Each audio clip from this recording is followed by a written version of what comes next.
तो दोस्तों आप सभी का दा बुद्धा कोचिंग इंस्टीट्यूट में स्वागत है।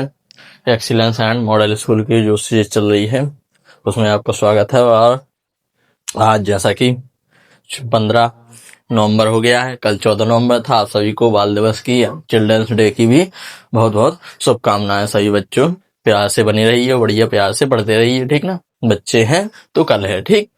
इसलिए बच्चों को पढ़ना है, मैं भी पढ़ता हूँ, आप भी पढ़िए, ठीक ना। जब तक पढ़ेंगे नहीं तब तक कैसे सफल होंगे जिंदगी में। हमेशा पढ़ते रहना है, पढ़ाई कभी खत्म नहीं होती है, ठीक ना। जिससे सीखने को मिले उससे सीखते रहिए, ठीक। आज 15 नवंबर है। आज भगवान बिरसा मुंडा की जयंती है, तो भगवान बिरसा मुंडा की जयंती की आप सभी को हार्दिक शुभकामनाएं, ठीक ना। तो हमें सभी महापुरुषों के बारे में भी थोड़ी जानकारी रखनी चाहिए, किसकी कब जयंती है, ठीक ना। तो कभी कभी क्वेश्चन आते हैं, अधिकतर क्वेश्चन आते हैं, कभी कभी क्या अधिकतर क्वेश्चन पूछे ही जाते हैं। तो हमें सभी महापुरुषों के बारे में भी थोड़ी थोड़ी जानकारी होनी चाहिए, ठीक ना। तो आज क्या है, आज भगवान बिरसा मुंडा की जन्म जयंती है, ठीक ना। तो देखते हैं, अब हम देखते हैं अपना टॉपिक, ठीक। तो अपना टॉपिक आज क्या है, मैंने ली है मध्य प्रदेश की प्रमुख गुफाएं। आज हम क्या पढ़ेंगे, मध्य प्रदेश की गुफाओं के बारे में पढ़ेंगे। लगातार सीरीज चल रही है, आज हमारा 10वां पार्ट है, ठीक ना। कौन सा पार्ट है, 10वां। 9 क्लासें आपकी लगातार हो चुकी हैं। 9 क्लासों में आपके 11-12 टॉपिक कवर हो चुके हैं। कुछ क्लासों में मैंने 2-3 टॉपिक एक साथ कवर करा दिए हैं, ठीक ना। और कुछ क्लासों में मैंने सिंगल टॉपिक कवर कराए हैं। तो जहां तक मध्य प्रदेश का पूरा आपके टॉपिक खत्म होने वाले हैं, ठीक ना। एक आध टॉपिक और रह गया होगा तो वो मैं देख लूंगा कि कौन रह गया है, ठीक। बाकी मुझे लगता है जहां तक 90% पूरा ही हो चुका है, ठीक ना। तो जितने टॉपिक थे वो मैंने सब करा दिए हैं आपको मध्य प्रदेश से, ठीक। अब मुझे आपको पढ़ाना है प्रीवियस ईयर के मध्य प्रदेश से जो क्वेश्चन पूछे गए हैं वो। तो मैं प्रीवियस ईयर के क्वेश्चन में पहले आपको सभी छांट के रखूंगा, पहले मैं उनको लिखूंगा, ठीक ना। फिर शायद मैं बोर्ड पे संभव नहीं हो पाएगा तो उसकी वो वीडियो रिकॉर्डिंग करके, वैसे मैं जैसे एक टेस्ट मैंने डाला था अभी मींस कमेट के पहले मोस्ट क्वेश्चन का, वैसे ही मैं उसका भी पार्ट बना के वीडियो रिकॉर्डिंग करके वैसे कराऊंगा, स्क्रीन रिकॉर्डिंग करके, ठीक ना।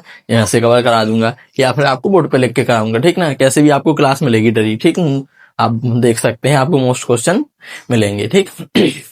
जो प्रीवियस क्वेश्चन पूछे गए हैं तो वो होना है अब, ठीक। बस इस 2 क्लास और देख लीजिए, इसके बाद आपके टॉपिक खत्म होंगे। टॉपिक के बाद आपको अब प्रीवियस ईयर जो एक्सीलेंस मॉडल स्कूल में क्वेश्चन पूछे गए हैं वो कराने हैं, ठीक ना। तो आपका एमपी का जो पार्ट होगा वो एमपी वाला पूरा खत्म हो जाएगा, ठीक ना। फिर इसके बाद हम जीके वगैरह पढ़ेंगे, ठीक ना। जो भारत विश्व की जीके पढ़ेंगे, ठीक। अब मध्य प्रदेश की तो हमने पढ़ ली, अब उसमें भारत और विश्व के बारे में भी कौन कौन से टॉपिक आते हैं, टॉपिक वाइज टॉपिक हम पढ़ेंगे, जिसको हम स्टैटिक जीके में बांटेंगे, ठीक है ना। तो आप जो क्लास का थंबनेल रहेगा वो स्टैटिक जीके के नाम से आएगा, ठीक ना। क्योंकि उसमें सब आना है, ठीक है। स्टैटिक जीके में सब आना है। उसमें स्टैटिक जीके का मतलब होता है उसमें साइंस, सोशल साइंस सब चीजें आती हैं। तो मैं साइंस की, सोशल साइंस की क्लास तो अलग ही बनाऊंगा, उसका थंबनेल आप देख सकते हैं, ठीक ना। तो उसके मैं भी टॉपिक वाइज ही पढ़ाऊंगा, जो जो टॉपिक आते हैं। जैसे आपका भूगोल वगैरह से आएगा, ठीक ना। तो भूगोल में हम देखेंगे सबसे ज्यादा सौरमंडल से क्वेश्चन आएगा, तो हम सौरमंडल को अच्छे से कवर करेंगे, ठीक ना।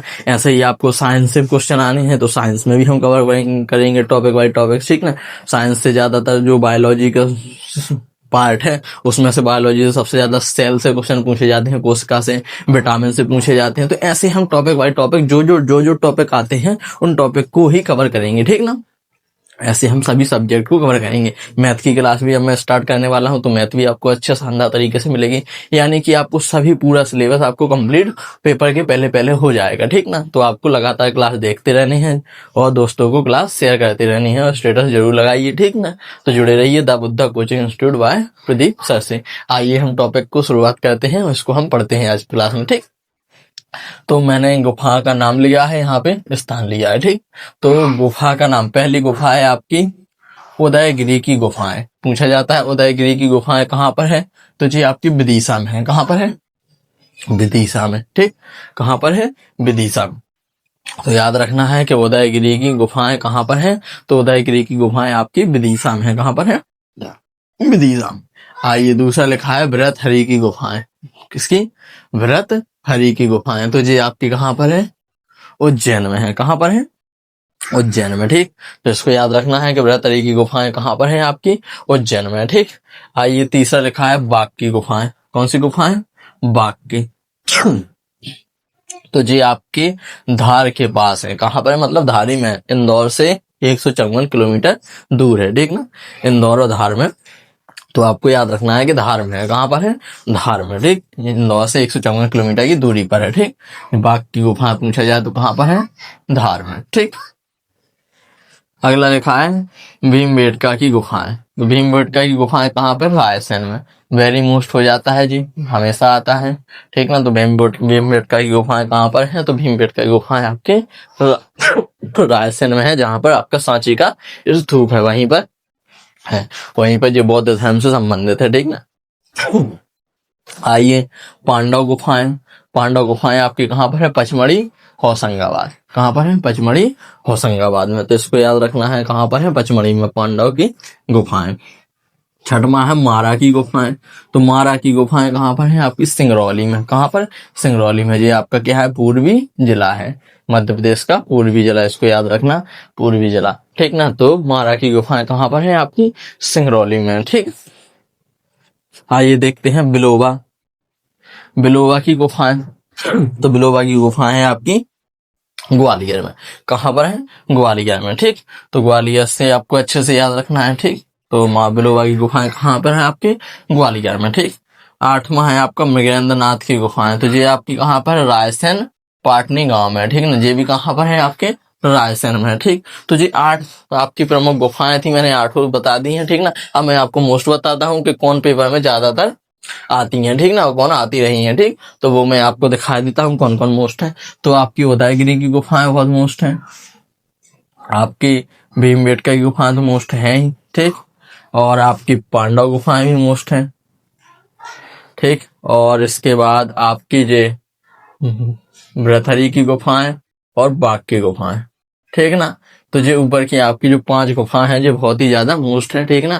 ये आपके पेपर में पूछी जाए। जो भीमबेटका की गुफा है ये बहुत मोस्ट है, और उदयगिरी की ये वेरी मोस्ट है, ये तो पेपर में पूछी ही गई है, ठीक ना। अभी तक भीमबेटका की और उदयगिरी की गुफाएं आपसे पेपर में पूछी है, बाकी अभी ये वाली गुफाएं नहीं पूछी है, तो ये पूछ सकता है, ठीक ना। तो आपको ध्यान रखना है, ठीक। और हमें कैसे याद करना है वो भी ध्यान रखना है, ठीक। तो भीमबेटका से याद रखना है। भीमबेटका की बहुत इंपॉर्टेंट है, इसलिए मैं भीमबेटका पे ज्यादा गौर कर रहा हूँ। भीमबेटका की आप कहाँ पर है, रायसेन। रायसेन से याद रखना है कि रायसेन में क्या है, सांची का स्तूप। तो 2 चीजें याद रखना है कि रायसेन में क्या है, सांची का स्तूप भी है आपका, और भीमबेटका की गुफाएं भी हैं, ठीक। और उदयगिरी की गुफाएं कहाँ पर है, आपकी विदिशा में, ठीक ना। कहाँ पर है, विदिशा में उदयगिरी की गुफाएं। तो इसको याद रखना है कि उदयगिरी की गुफाएं कहाँ पर है, विदिशा में, ठीक। इसको याद कैसे करेंगे कि एक उदय नाम का कोई भाई है, ठीक ना। क्या है, उदय नाम का कोई भाई है, वो विदेश गया, विदिशा से याद रखना कि विदेश गया, और उदयगिरी गिरी से याद रखना गिर गया, ठीक। कहाँ गया था, उदय भाई विदेश गया था और गिर गया। क्यों गिर गया, क्योंकि वहां उसको क्या दिख गई थी, गुफा दिख गई थी, इसलिए वो गुफा में गिर गया। ऐसे याद कर सकते हैं कि उदय भाई था, विदेश गया था और गुफा में गिर गया था, यानी कि उदयगिरी की गुफा है विदिशा में, ठीक ना। तो इस प्रकार से हम याद कर सकते हैं, ठीक। भृतहरि की, ठीक ना। भृतहरि की गुफाएं कहाँ पर है, उज्जैन में। अब भृतहरि से याद रखना है कि जो भृतहरि, अब हरि यानी कि उज्जैन में महाकुंभ का मेला लगता है, ये भी याद रखना है आपको, ठीक ना। तो महाकाल की नगरी तो कहते ही हैं, तो वहां अगर महाकाल की नगरी कहते हैं तो हरि मतलब होता है भगवान ईश्वर, ठीक। क्या होता है, भगवान ईश्वर। तो जो भरत नाम के भाई हैं वो कहाँ जाएंगे, हरि से मिलने के लिए कहाँ जाएंगे, उज्जैन जाएंगे। कहाँ जाएंगे, उज्जैन, ठीक। कहाँ जाएंगे, भरत नाम के जो, या भरत याद रख लीजिए, भरत नहीं बनता है कहते, तो भरत याद रख लीजिए कि भरत हरि से मिलने के लिए कहाँ जाएगा, उज्जैन जाएगा। कहाँ जाएगा, उज्जैन। तो आपसे याद हो जाएगा कि उज्जैन में क्या है, भरतहरि की गुफाएं, ठीक। आइए बाघ की गुफाएं कहाँ पर है, धार में। कहाँ पर है, धार में, ठीक। तो बाघ हमें देखने कहाँ जाना पड़ेगा, धार, और धार जाना पड़ेगा। धार से याद रखना है हमें बार, क्या रखना है, बाघ देखने के लिए हमें बार बार कहाँ जाना है, धार जाना है। कहाँ जाना है, धार। बार बार कहाँ जाना है, धार जाना है। तो इस प्रकार से हमें याद हो जाएगा। भीमबेटका का तो हमने याद किया ही कि रायसेन में है, या और यहाँ पे सांची का स्तूप। पांडव गुफाएं आपकी कहाँ पर है, पचमढ़ी होशंगाबाद। इस प्रकार से हमने जो गुफाओं को बहुत शानदार तरीके से देख लिया है, ठीक ना। आपको भी इसको नोट्स बनाकर ऐसे ही आपको लिख लेनी है, और पेपर के टाइम पे आपको पढ़ते जानी है और रिवीजन मारते रहना है। ठीक, तो आपको भी याद हो जाएंगी बहुत शानदार तरीके से, ठीक ना। यहाँ से भी क्वेश्चन उठते हैं, ठीक। तो मिलते हैं अगली क्लास में अगले टॉपिक के साथ। जब तक बने रहिए the Buddha coaching institute by Pradeep sir के साथ, ठीक ना। नेक्स्ट क्लास में मिलते हैं। ओके, धन्यवाद।